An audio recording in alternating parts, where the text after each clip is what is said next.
o homem e juntamente criando a mulher. Vamos lá, olha, capítulo 1, versículo 27. Criou Deus o homem à sua imagem. A imagem de Deus o criou. Homem e mulher os criou. Antes de Deus formar o homem, no capítulo 2 de Gênesis, versículo 7, no capítulo 1, 27, Deus já havia criado o homem dentro dele e a mulher. É diferente Deus criar e formar. No capítulo 2 de Gênesis, quando fala, e formou Deus o homem do pó da terra, está falando que Deus deu forma àquilo que já existia dentro dele. Eu e você já existíamos dentro dele. Ei, olha aqui comigo, está indo no capítulo 1, agora no versículo 28. Se eu e você já existíamos dentro dele, Adão e Eva já existiam dentro dele, Deus começa a fazer um tratado com Adão e Eva. A Bíblia diz que o Senhor escreveu todos os seus dias, conforme ele sonhou, ele escreveu todos os seus dias no livro dele. Conforme ele sonhou, ele escreveu. E como que Deus escreve, pastor, todos os meus dias no livro dele? Se você quer conhecer o futuro, nós temos que pensar em examinar o passado. O que Deus fez? Olha o que Deus faz no capítulo 1. Deus escrevendo todo o futuro de Adão e Eva, cara. Vamos lá, versículo 28. Deus os abençoou e disse: sejam férteis e multipliquem-se, encham e subjuguem a terra, dominem sobre os peixes do mar, sobre as aves do céu, sobre todos os animais que se movem pela terra. Mas aqui o homem ainda não havia sido formado. O homem tinha sido criado dentro de Deus. Criar é diferente de formar. Quando Deus te criou, quando o coração dele criou a expectativa de você, ele já fez um tratado com o estilo de vida que você iria levar. Aí você me pergunta, pastor, então por que a minha vida está tão ruim assim? Por que eu passo pelas coisas que eu passo? Por quê? Por que nada dá certo? Por que a minha família foi destruída? Por que meu parente está nas drogas? Então Deus escreveu que o meu casamento iria acabar. É isso? Não. Não e não. O que Deus planejou para Adão e Eva está escrito a partir do versículo 28, quando eles foram criados em Deus. Só que depois que Deus forma o homem, prepara um lugar. Antes de formar o homem, Deus preparou um lugar para ele se relacionar com o homem. Antes de Deus te formar, da forma da sua vida, Ele já preparou um lugar para você se relacionar com Ele. Acontece que Adão e Eva, eles pecam. E quando eles pecam, eles recebem algo chamado livre-arbítrio. Poderíamos dizer livre-arbítrio. Mas por que livre, pastor? Porque em Apocalipse está escrito assim, que no último dia, no dia do Senhor, os livros serão abertos. E junto aos livros, o livro da vida. Os livros serão abertos. E junto aos livros, o livro da vida. Qual é o livro da vida? O livro que Deus escreveu a sua vida. Quais são os livros? Aquilo, desde quando você nasceu, você por vontade própria decidiu escrever para você. E Apocalipse fala que cada um será julgado conforme aquilo que fez. Ou seja, conforme aquilo que está escrito no seu livro, no meu livro. É como se Deus pegasse o livro da vida e aquilo que Ele escreveu para mim e comparasse se o que nós decidimos viver é de acordo com aquilo que Ele sonhou para nós. Por isso que hoje você vê médico querendo ser pastor querendo ser engenheiro, e é uma troca que eu nunca vi, e ninguém entende mais o propósito de Deus na vida dele.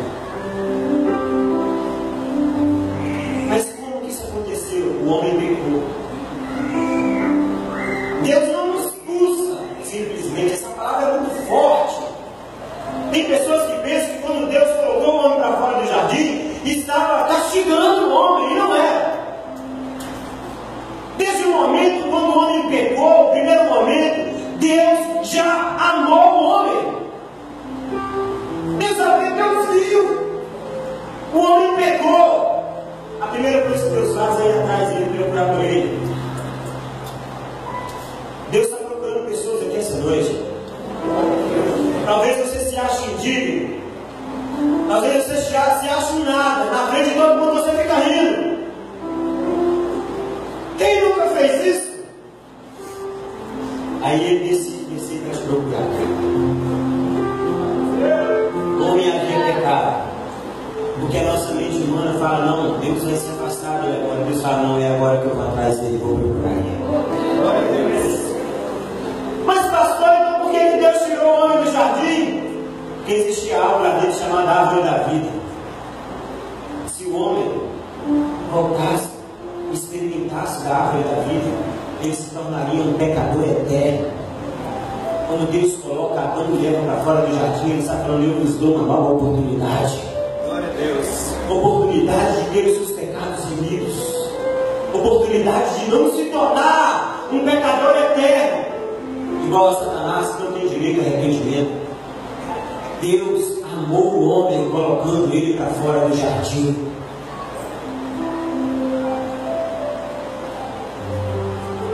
O homem foi posto para fora. Adão seguiu a sua vida. Ele caminhou, foi embora. Depois que o homem foi embora, Deus coloca dois seres, dois guardiões na porta do jardim. Talvez você já leu isso. Mas eu quero aprofundar um pouco. Tem anos, já tem um ano, não sei o que, desde o ano passado. Eu falei assim, Senhor, eu vou estudar Gênesis 2 vezes, depois Gênesis 2 vezes, já vai fazer quase um ano, não sei. Nós estamos agarrados em Gênesis. Aí, o homem vai, o Senhor coloca dois guardiões na porta do jardim, e a porta é situada do lado leste do jardim. E ali também Deus coloca uma espada flamejante rodando aquela árvore da vida para proteger quem? A árvore? A árvore. E também o homem. Porque o homem não poderia se tornar um pecador eterno. Não era plano, não era algo que Deus havia escrito dentro dele. Adão institui família. Adão institui a vida dele. Tem filhos. Tem um filho até com o ano 7. Que era a imagem e semelhança de Adão, testificando que a humanidade perdeu. Não era mais imagem e semelhança de Deus, mas imagem e semelhança de um Adão pecaminoso. Adão tem filhos, tem um filho chamado Caim, que porventura mata o seu irmão, chamado Abel. E quando ele mata, vamos lá para as Escrituras, Gênesis, capítulo 4. Olá, Deus fica muito feliz com isso. Olha o que ele está dizendo aqui, capítulo 4 de Gênesis, a partir do versículo 13. Disse Caim ao Senhor: meu castigo é maior do que eu posso suportar. Primeiro, Caim, ele caiu em si. Ele viu tamanho a porrada que ele havia feito. O nosso mal é quando nós pecamos, é que nós queremos argumentar. Arrependimento é quebra de argumentos. Se você não está disposto a quebrar todos os argumentos e falar, eu fiz, eu vou pagar o preço por isso que eu fiz, você não vai alcançar o coração do Pai. O que Caim havia feito era se arrependido, porque ele quebrou todos os argumentos e falou o que realmente iria acontecer comigo. Ele caiu em si. Hoje mesmo, a partir do versículo 14 agora, hoje mesmo me expulsos dessa terra e terei que me esconder na tua face. Serei um fugitivo errante pelo mundo, e qualquer que me encontrar me matará. Versículo 15. Mas o Senhor lhe respondeu: não será assim. Aí Deus dá uma pausa. Não será assim. Se alguém matar Caim. Ei, Deus fala agora na terceira pessoa. Ele não fala na segunda pessoa. Ele não está falando, não vai ser assim com Caim. Ele dá uma pausa. Se alguém matar Caim, imagina Deus falando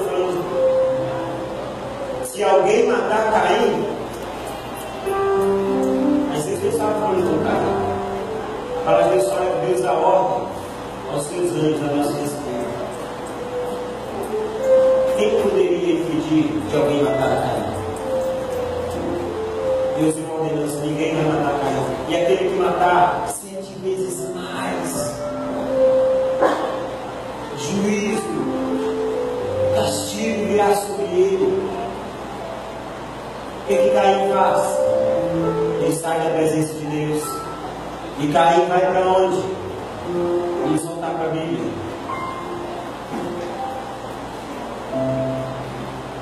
Então Caim afastou-se da presença do Senhor e foi viver na terra de Nod, ao lado leste do Éden. Irmãos, sabe para onde Caim voltou? Para a porta do jardim que o pai dele havia sido expulso. Mas pastor, como assim? O pai dele, eu, como um bom pai, sempre comunico com meu filho, embora ele tenha 3 anos, eu já converso com ele. Meu filho vai ter 15 anos, eu vou falar o percurso da minha vida para ele. Um bom pai não tem história na sua vida para seu filho. Eu fico imaginando Adão falando: meu filho, eu morava no jardim e o Senhor Deus vinha, descia, falava comigo, eu falava com ele, nós caminhávamos pelo aquele jardim, e eu fico vendo Caim perguntando: mas pai, porque a Bíblia já tem que entrar dentro dela. Nosso mal que nós lemos a Bíblia igual um livro qualquer. A Bíblia você tem que sentir, você tem que entrar dentro dela. Fico imaginando Caim falando: mas pai, como que vocês deixaram isso acontecer? Meu filho não teve como. Serpente ali, enganando sua mãe. E onde que fica esse lugar? Na terra de Nod.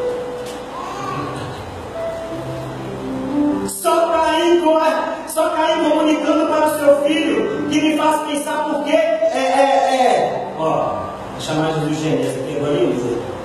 Só Adão falando com o seu filho Caim. Onde é que ele habitou primeiramente com Deus, que me faz pensar por quê que Caim voltou para a porta do jardim, irmão? É o desejo de se sentir protegido e voltar para onde o homem foi expulso.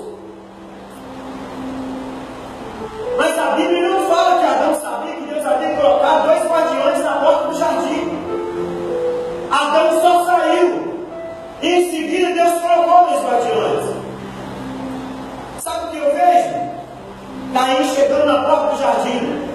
E a Bíblia fala que ele estabeleceu família com tendas, igual a muitos de nós. Igual a muitos de nós fazemos. Ele não conseguia entrar novamente para um lugar de intimidade com Deus, porque tinha 2 seres guardando, e para ele entrar, ele entrava só morto. Vivo ele não entrava, é só se fosse morto. Aí eu olho para mim e para você. Sabe o que acontece com a gente? Eu estou procurando a minha vida na sua mente. Amém. Mas nós construímos casinha à porta do propósito de Deus. Nós estabelecemos os nossos sonhos pessoais à porta do propósito de Deus. Nós formamos família, formamos a nossa faculdade, formamos toda a nossa vida à porta do propósito. Não temos capacidade sequer de morrer para que o propósito dele cumpra em nós. Caim temeu a morte, cara. Caim temeu a morte. Então ele vê: eu vou morrer. Meu pai me falou que esses 2 britamontes estavam aqui, e agora? Então agora eu vou suprir todos os meus sonhos ali na porta do jardim. Eu não vou entrar na profecia. Quantos de nós, quantos de vocês estão assim? Quer entrar no propósito de Deus, mas quer entrar vivo, não quer morrer por sua vontade. Irmãos, nós precisamos morrer. Se tem algo que eu vim falar para vocês essa noite, nós queremos viver um avivamento. Nós vamos viver ele no Espírito, começa de dentro para fora. Aí as vidas da sociedade vai ser tocada. Morto não se importa se tem alguém falando mal dele. Morto não se importa se tem alguém pisando no carro dele, porque já está morto mesmo. O seu problema é que você está muito vivo. O Evangelho é um convite para a morte, para a sua vontade. O problema dos cristãos é que eles querem estabelecer tudo na vida hoje. Tudo. A porta do propósito de Deus não tem capacidade. Fica perguntando: por que a minha vida está assim? Porque você não morreu. Quando nós falamos, os pastores, vamos batizar os irmãos, batismo, sepultamento, é porque o Evangelho é um convite para a morte, morrer para a sua vontade.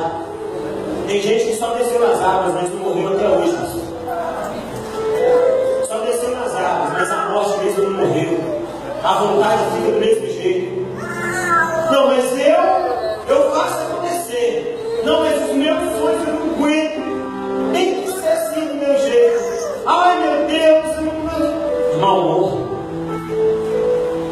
Aí não teve capacidade de morrer. Ele ficou estabelecendo, brincando de casinha na porta do propósito de Deus. Na porta do coração de Deus ele não entrou. Não é tempo mais de nós crentes em Cristo Jesus ficar brincando de casinha. É tempo de nós entendermos o que a Escritura está dizendo. A igreja brasileira durante anos ficou, sabe o quê? Lendo a Bíblia, ouvindo pregação e não entendia nada. No outro dia o irmão estava querendo morrer do mesmo jeito. Você desfruta em Deus aquilo que você entende em Deus. Não adianta uma geração que sapateia, pega fogo, dá trabalhada, bate a cabeça na parede e não entende nada do que Deus está falando. Irmãos, é tempo de nós entendermos o que o Espírito profético do Senhor Deus está se movendo na nação brasileira. Nós vemos um tanto de crente que não se firma, não se estabelece, não consegue avançar em Deus, porque não compreende a vontade de Deus para o Brasil nesses dias. Aí são levados por cantores, pregadores, são levados por dormidos por Deus. Porque nós não podemos levar pessoas em um lugar que nós nunca pisamos. Para você entrar neste lugar, irmão, de avivamento, intimidade, relacionamento, nesse jardim, nesse coração, é só morto. É só morto. Pastor, você falou para mim não terminar minha faculdade? Não, filho, não é isso não. Mas ela não pode ser o centro da sua vida. Pastor, mas que isso?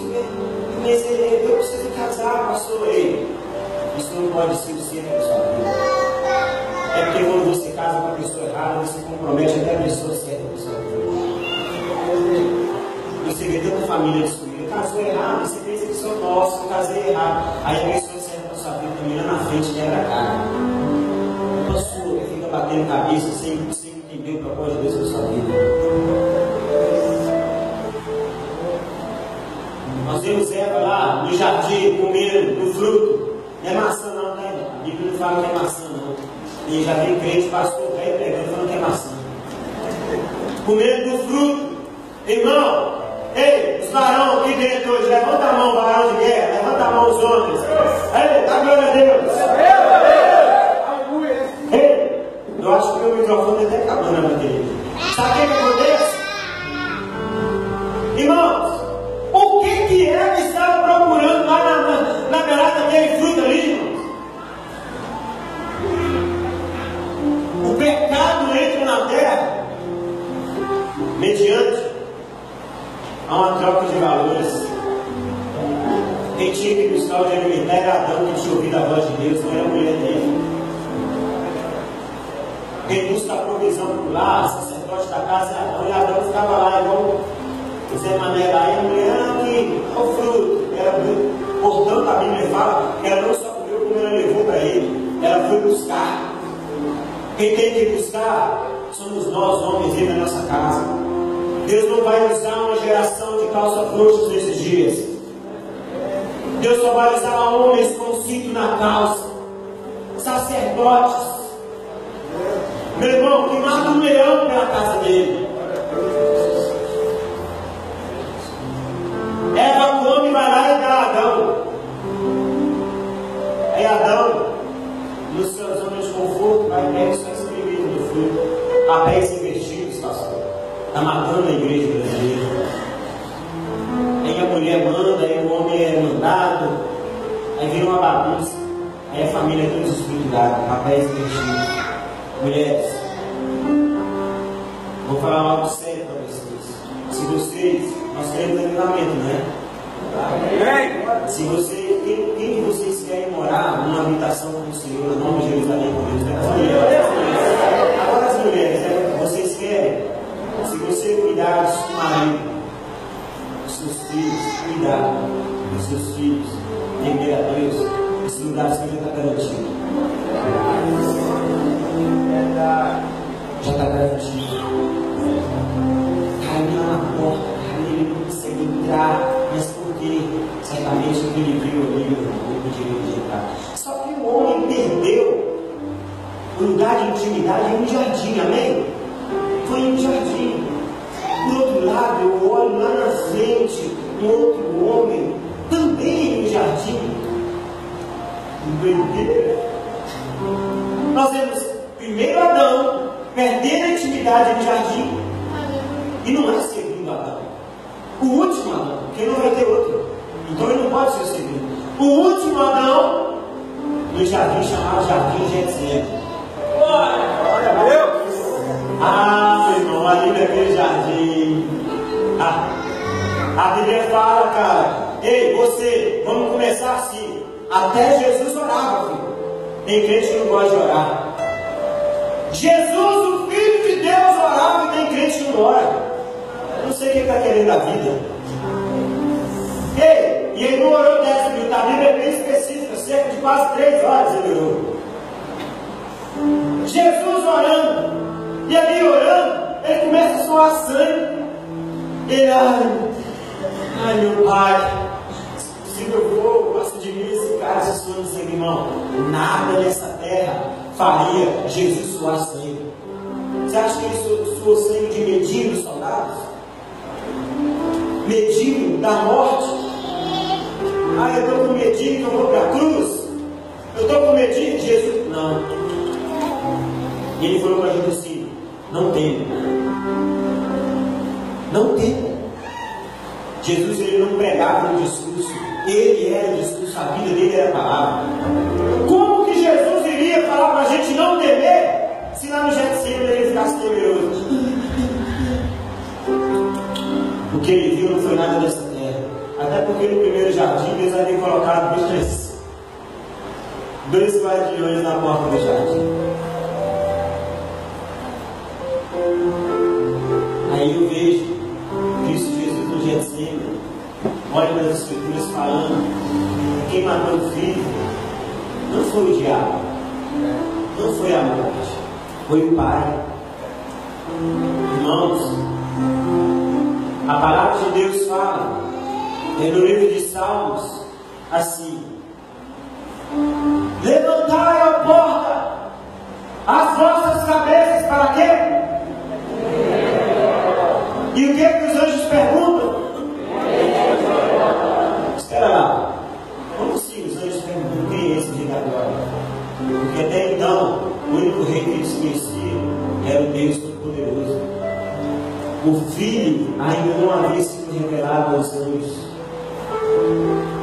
Aí eu vejo Jesus no Getsemane, orando e olhando dois brutamontes de guardiões assim, falando aqui, vai ser difícil passar, porque isso aqui foi o Pai que colocou.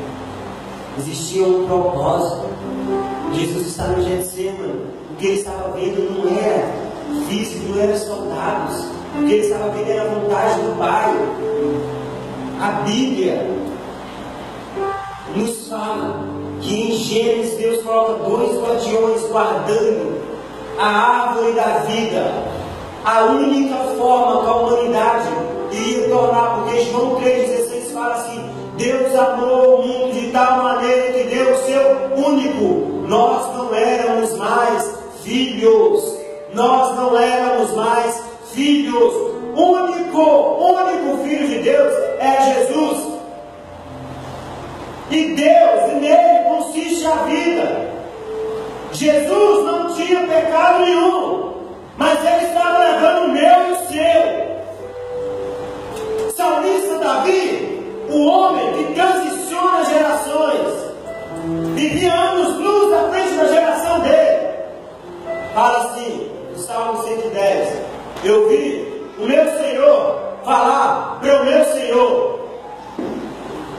Que hilário isso parece!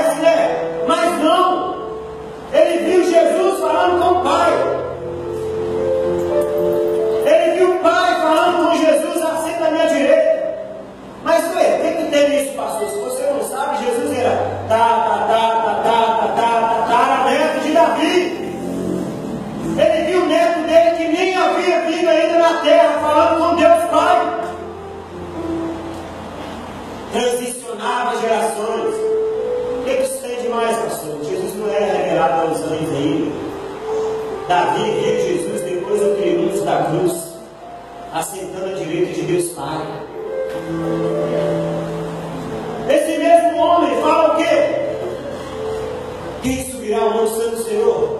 Quem subirá em Sião? Aquele que tem mãos limpas e o coração puro. Jesus não tinha pecado nenhum, mas ele estava levando os meus e os seus. Para ele ir para o centro da vida, que é o Pai, era só morto, assim como foi com Caim na porta do jardim. Ele teria que passar pelo processo chamado morte. Querido, sabe qual é o nosso problema? Você pensa que você tem experiência de vida, na verdade seu coração é contaminado. Eu, quando vem falando isso aqui, já sou vacinado com isso já. Isso não é vacina, nem experiência de vida, isso é contaminação. O que só Cristo está falando é que corações contaminados não vai ter acesso à presença, ao lugar onde Deus está. Você acha que o diabo está querendo matar, desviar crentes hoje? Não. Ele prefere você com seu coração contaminado sentado nessa cadeira, porque sua coração nem sobe. Ei, está falando com o pastor sobre o demônio leve. Já viu a história do demônio leve? Não, né? Não é o demônio leve. Reunião de fé. Um capitão de um chifre fala: nós precisamos acabar com aquele homem, vamos todos os demônios. Aí os outros falam: não, nós vamos ver a mulher dele, não, nós vamos ver os filhos. Aí tem um demônio de óculos assim, ó. Só ele lá atrás, olhando, demônio nerd. E vai, ei. Aí ele vai, calou todo mundo. E cala vocês. Por que vocês estão fazendo esse alvoroço todo? Não, que nós estamos fazendo essa reunião, você está onde, rapaz? Está aqui, está despercebido? Não. Vocês vão querer matar ele, vai lá, a mulher dele, está para casar. Não, calma. Vou dar uma ideia para vocês. Olha o demônio dela. Vai lá e só fere ele. Matar você deixa que a igreja mata. Seu problema, o meu problema, é que nós não estendemos as mãos para quem realmente precisa. Nosso problema, nós que estamos buscando algo profundo em Deus, é que hoje no Brasil, falo no Brasil porque graças ao Senhor nós temos rodado o mundo. Irmãos, como os ministros têm pregado arrependimento e rejeitado os arrependidos. Como seria se entrasse um travesti essa noite aqui, que os perdão, se sentasse do nosso lado? Alguns iriam seguir, outros iriam amar, mas alguns iriam olhar nos conjurando.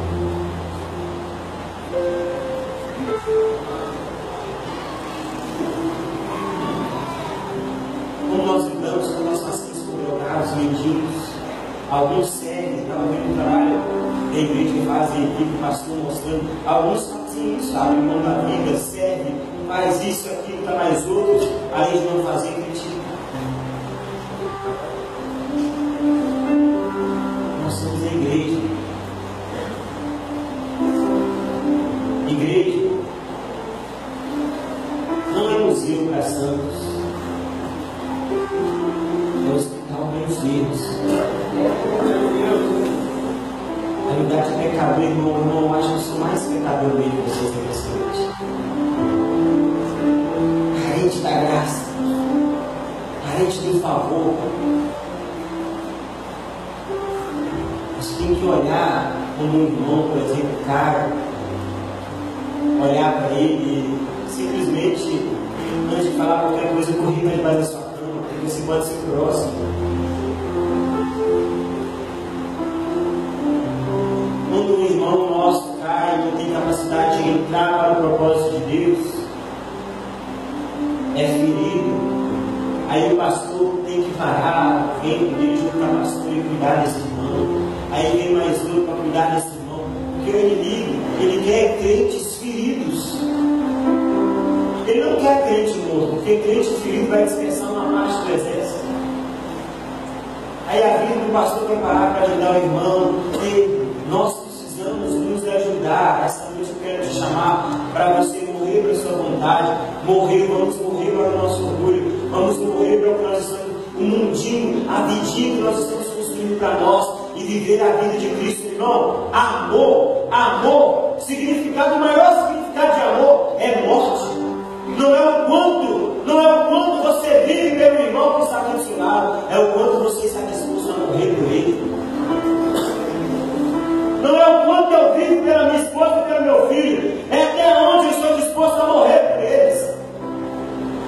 Nós precisamos retomar o caminho que Cristo Jesus nos ensinou. Ele na frente ali no jardim de Getsêmani, o que ele estava vendo era a vontade do Pai. Qual era a vontade do Pai? Você veio para resgatar eles, você só entra se for morto. Só entra se for morto. E Jesus aceita, contudo seja feita a sua vontade. Porque se os anjos dos céus conhecessem Jesus, com certeza ele iria facilmente, sem precisar passar pela cruz. Só iria nos levar. Era necessário que ele não fosse revelado aos céus. A Bíblia fala que naquele momento, estando ele na cruz, o soldado pega uma lança assim,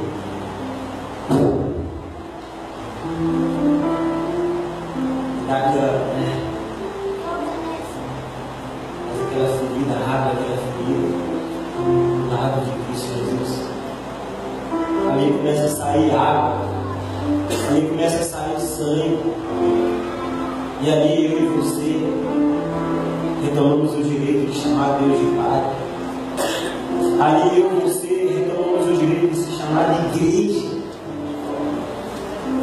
Foi naquele momento, porque o primeiro Adão teve uma atitude, o último Adão tem outra atitude. A Bíblia em Gênesis fala que Deus faz o homem adormecer, porque o homem não conhecia o pecado, ele não poderia morrer. O pecado é um tributo para quem conhece, a morte é um tributo para quem conhece o pecado. E aí Deus tira uma costela, o homem não quebra, ele tira, forma uma mulher. E é o paralelo, a representatividade da igreja. E Cristo ali também tem o seu lado perfurado. Deus tira a igreja do lado dele e fala: agora sim, vocês estão aqui hoje. Glória a Deus. Nós não temos revelação maior que essa. Glória a Deus. Por isso que eu falei que eu não sou pregador, porque pregador fica buscando quem tem revelação maior. Eu tenho uma mensagem só: a cruz do Cordeiro e o Pai. Glória a Deus. O que nós precisamos, sabe o que é? É trazer para o coração da igreja novamente o quão importante foi o sacrifício da cruz. Não é quantos cavaleiros tem no Apocalipse, não é se o céu vai descer ou se a igreja vai subir. Não é isso. Não é isso. Não é o que estava escrito, que escreveu no dedo da internet. Não é nada disso. É a cruz. A mensagem mais simples e mais eficaz que a igreja nunca deveria ter esquecido. Que nós, irmãos, quando nós ouvíssemos da cruz, nós deveríamos cair em prantos, chorando, agradecendo a Ele, você ter sido feito novamente filho de Deus. De um lado de Jesus sair você e eu, a igreja. A Bíblia fala que aquela serpente enganou ela. Ela é o próprio diabo, o Apocalipse 12 fala, é o próprio Satanás. A serpente enganou ela, era o próprio Satanás. Aí nós vemos, né, a primeira encarnação do Espírito que teve na Bíblia foi essa, né? Satanás encarnado no animal, na serpente. Isso é verdadeiro ali. Aí o que acontece? Apocalipse 12 fala de um dragão, é uma mulher grávida dessa noite. Você está mais perto, pode ir. Você está perto. Deixa eu aqui. Está aqui para eles entenderem. Apocalipse 12 fala de um dragão, uma mulher e uma gestação. O que tem isso, pastor? O dragão estava desse jeito. Se não é para a mulher, para as coisas? Não. A Bíblia fala, a mulher estava se contorcendo com dores de parto. E o dragão, Satanás, estava fazendo o quê? Olhando para o que estava sendo gerado. Existe uma igreja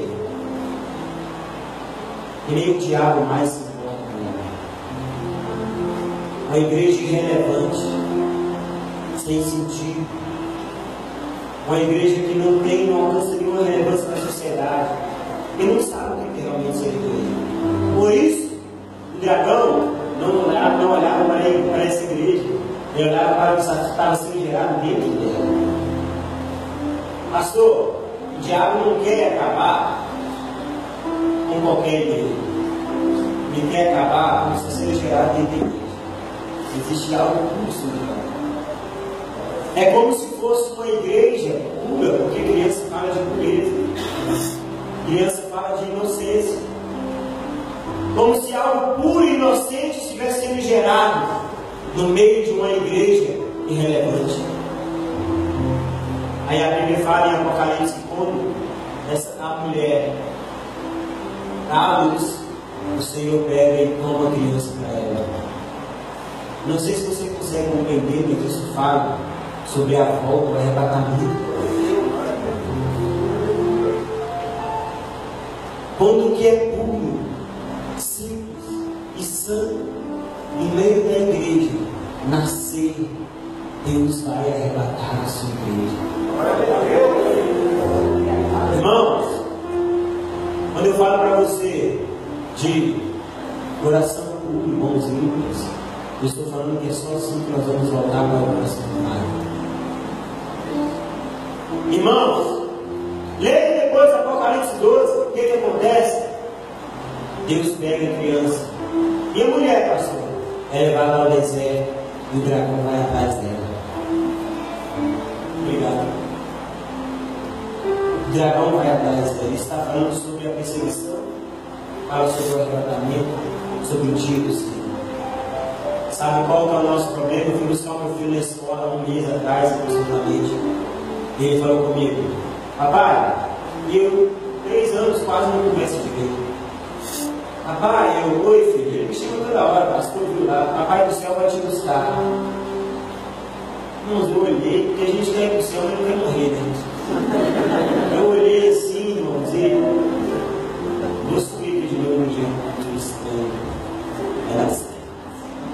Não tem muita formalidade comigo.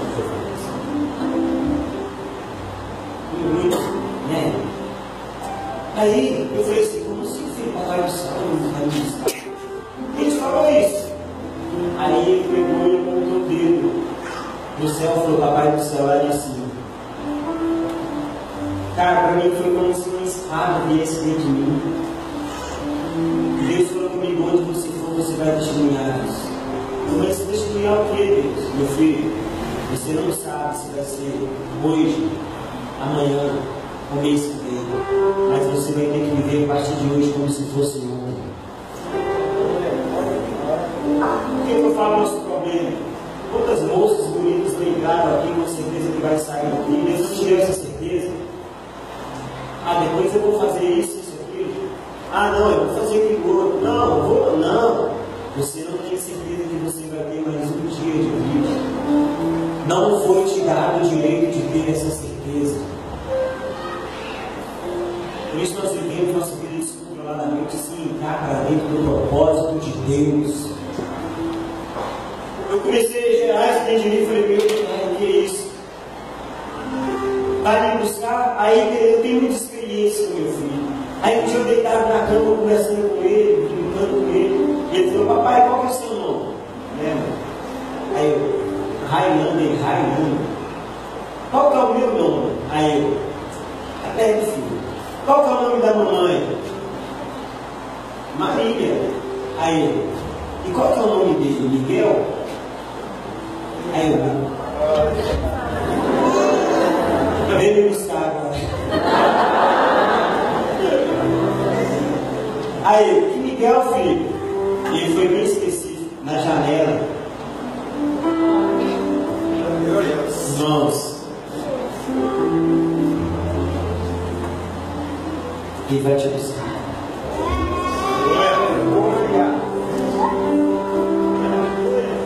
O convite que eu quero te fazer hoje nesse aquecimento. Abre mão da sua vida. Abre mão da sua vida. Ela está falando, pastor, eu não vivo mais. Sim, preço tudo lógico. A obra do Senhor tem feito a gente pisar em lugares que a gente nunca imaginou. Nunca imaginava estar aqui com você. Nunca imaginava sair para fora do Brasil. Nunca imaginava estar trabalhando no Brasil. Nunca imaginava. A obra de Deus tem feito isso. Mas talvez você não vai ficar viajando. Mas o lugar que você precisa estar não é nos Estados Unidos, na Europa. É no centro da vontade de Deus. É ali que você vai prosperar, vai acontecer o seu casamento. Você não está ficando para tietê, não, irmão. Você está ancorado. Só vai se mover quando ele te falar. Mas fica no centro da vontade dele. Ei, homem, você não é o provedor da sua casa. Você é um canal. O provedor é ele. É ele. Se ele fechar a porta, não tem ninguém nessa terra que abre. Você, em nome de Deus, tem que estar conectado é com ele. É com ele. Às vezes minha esposa fala, eu aqui não estou falando, não vai dar certo. Vai dar certo, vai dar certo. Meu irmão, se eu for viver, se você for viver essa terra, que essa vida está tomando para você, você vai ficar doido. Como eu iria viver, irmão? Saber que eu tenho uma mulher que é cara, por sinal, uma mulher cara. Tem um filho que também não é barato. Pagar um aluguel todo mês. Eu sou o mais barato lá em casa, irmão. E não tem uma renda fixa no mês. Porque viver da fé sabendo que todo dia 5, dia 15 você vai ter adiantamento de salário é fácil. O que eu estou te falando é você tirar o seu pé. Ei, os crentes minhoca, né? Cabeça na terra. Tem gente que é igual crente minhoca, só fica a cabeça na terra. Tira a cabeça da terra. Ligue no céu, irmão. Por isso que está entrando em depressão, está morrendo e está matando o marido e então a esposa ainda. Porque a cabeça está na terra. Sua cabeça tem que estar ligada no céu, senhor. Irmão, isso aqui, né, isso que você está vendo aqui, isso que você está vendo aqui, ó, você tem que olhar como se não existisse. Porque sua vida não merece. Olhar para essa vida, olhar para os seus sonhinhos, não sei se fala assim diminutivo, olhar para, como primeiro na sua vida, filho. Isso sim é nada. O propósito e a vontade dele tem que ser supridos. Eu não poderia começar essa conversa sem falar para vocês. O que eu vim chamar vocês nessa noite foi: vamos morrer. Vamos morrer. Todos os discípulos. O convite de Jesus para eles foi: ei, vai vir para esse livro? Ó, ei, vocês, vamos só a cruz. Ei, vem. É um convite para a morte, para morrer, para voltar. Não sei se você está entendendo. Por que eu estou falando isso? Porque se você estiver muito vivo, você começa a preocupar com o irmão que só você está de lado assim, não está. Você começa a preocupar com Jesus, com o pastor da. Eles são assim, de gente viva. Agora, pessoas mortas, Jesus pega e ressuscita, porque a cura para a morte é a ressurreição. E se tem alguém que pode ressuscitar, é Ele. Sabe o que os bíblios da igreja de Apocalipse 3:20 estavam fazendo? Quem está escrito em Apocalipse 3:20, irmãos? Vamos na aula, quem sabe? Eis-me sua porta e bate. Agora você já sabe, você não sabia onde era, então vamos falar. Apocalipse 3:20. Eis que sou a porta. Ei, não, se o quê? Se alguém? Beleza. A pastora é professora, vamos ver se tudo certo. Pera lá. Se estiver errado, está no caminho. Eis, eu estou porta, uma porta, né? E bate.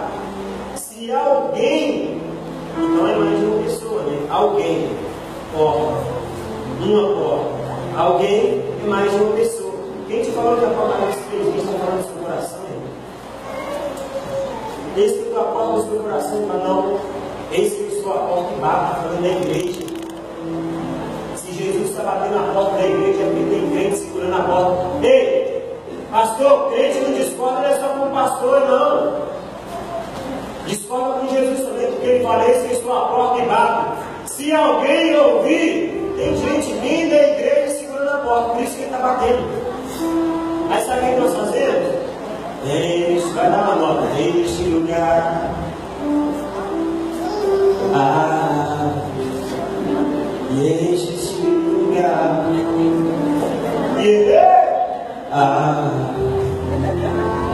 Vem. Eu tô querendo entrar, cara, abre a porta.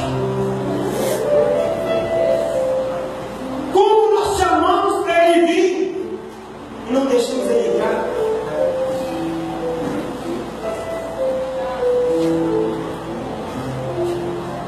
Se eu ficar à vontade de ir, eu vou chorar por causa do negócio desse.